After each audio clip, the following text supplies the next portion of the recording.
Hallo, hallo. Vandag gaan ons verder met 2 Petrus, oordenkingsreeks saam met pastoor Rinus van Sandwyk, voorgelees deur Christian van Sandwyk.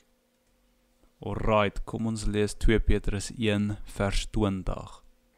Julle moet veral weet dat geen profesie van die skrif ontstaan het deur die profeet se eie insig nie. Vandag se tema is: hoe lees jy die Bybel? Maak seker dat jy verstaan dat geen profesie van private interpretasie is nie, waarsku Petrus.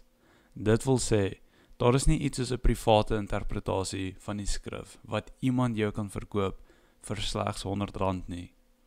Ek hou daarvan om leringe te hoor en kommentare te lees, want dit is wonderlik om te sien hoe, met betrekking tot basiese geloofswaarhede, godsvreesende manne altyd in ooreenstemming optree. Nie net word interpretasie nooit eksklusief aan individue gegee nie, maar skrifte is perfek aan mekaar gekoppel. Dit wil sê, leerstelling of teologie kan nie op 'n geïsoleerde skrif gebou word nie, maar slegs op die volle raad van God.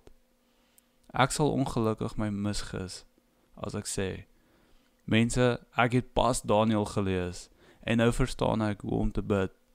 Ons moet 3 keer per dag bid, oggend, middag en nag.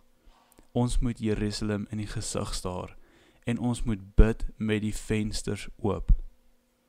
Nou, as ek 'n bietjie verder lees, sou ek sien dat Jesus spesifiek vir ons sê om in 'n kas te bid, sodat ons nie deur mense gesien word nie. Matteus 6 vers 6. En Paulus het ons beveel om nie 3 keer per dag te bid nie, maar onophoudelik. 1 Tessalonisense 5 vers 17. Geen skrif staan op sigself in isolasie nie. Dit is hoekom ons by Sion absoluut daartoe verbind is om die Bybel van kant tot kant deur te gaan.